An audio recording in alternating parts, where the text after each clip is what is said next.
ଆରେ କୁଆଡ଼େ ଗଲ ଶୁଣୁଛ? ହଁ ହଁ ଶୁଣୁଛି। କାହିଁ ଏତେ ଜୋରରେ ରଡ଼ି ଛାଡୁଛ ଯେ?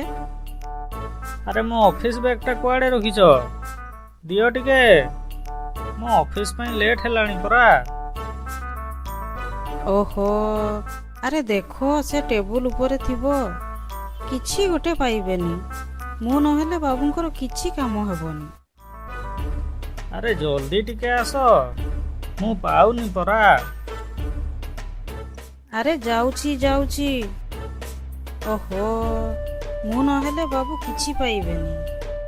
କିଛି ଗୋଟେ ଜିନିଷ ଠିକ୍ ଜାଗାରେ ରଖିବେନି, ଆଉ ନ ପାଇକି ଯଦି ମହାରାଣୀଙ୍କୁ ପଚାରିବ ତେବେ ଗାଳି ଶୁଣିବ। ମଣିଷ କରିବ ତ କ'ଣ କରିବ?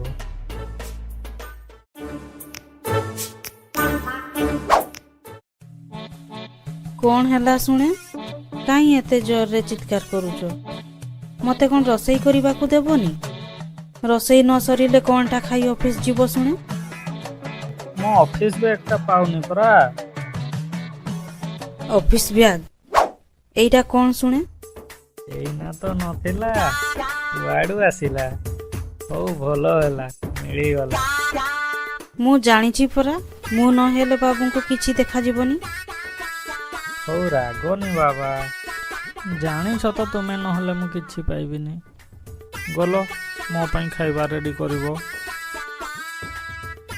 ବ୍ୟାଗଟା ମିଳିଲା ନା ନାହିଁ ଏବେ ବାବୁଙ୍କର ଖାଇବା ଚିନ୍ତା। ହଉ ଜଲ୍ଦି ଜଲ୍ଦି ମୁହଁ ହାତ ଧୋଇ ଆସ।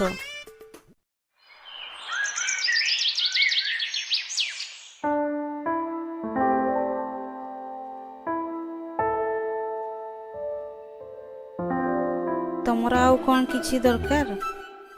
ନା ନା, ଆଜି ଏ ଫୁଲକୋବି ଆଳୁ ଝୋଳଟା ବଢ଼ିଆ ଲାଗୁଛି।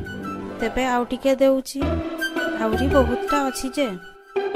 ହଉ ଏତେ କହୁଛ ଯଦି ଟିକେ ଦିଅ ଆଉ। ମୁଁ ଜାଣେ ପରା ତୁମକୁ ଫୁଲକୋବି ଆଳୁ ଝୋଳ ଭଲ ଲାଗେ, ତେଣୁ ବେଶୀ କରି ତିଆରି କରିଛି। ଖାଇବାଟା ଆଜି ବଢ଼ିଆ ହେଇଛି।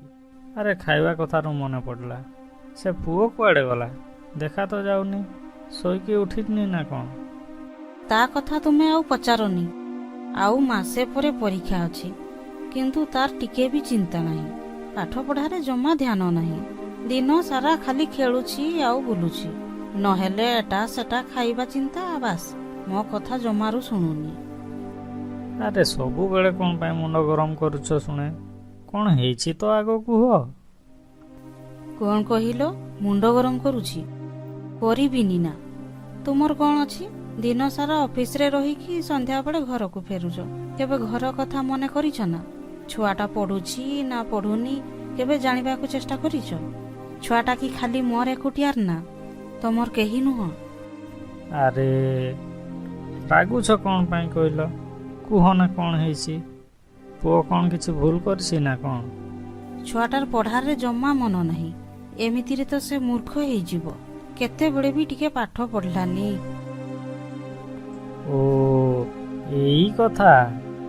ରୁହ, ସବୁ ଠିକ୍ ହେଇଯିବ। ମୁଁ ତା ସହ କଥା ହେବି ହେଲା। ଯାଅ ଯାଅ, ତାକୁ ଟିକେ ବୁଝାଅ। ଆର ମାସ ପରୀକ୍ଷା ଅଛି। ଭଲ କରି ପାଠ ନ ପଢ଼ିଲେ ପରୀକ୍ଷାରେ ଫେଲ୍ ହେବ।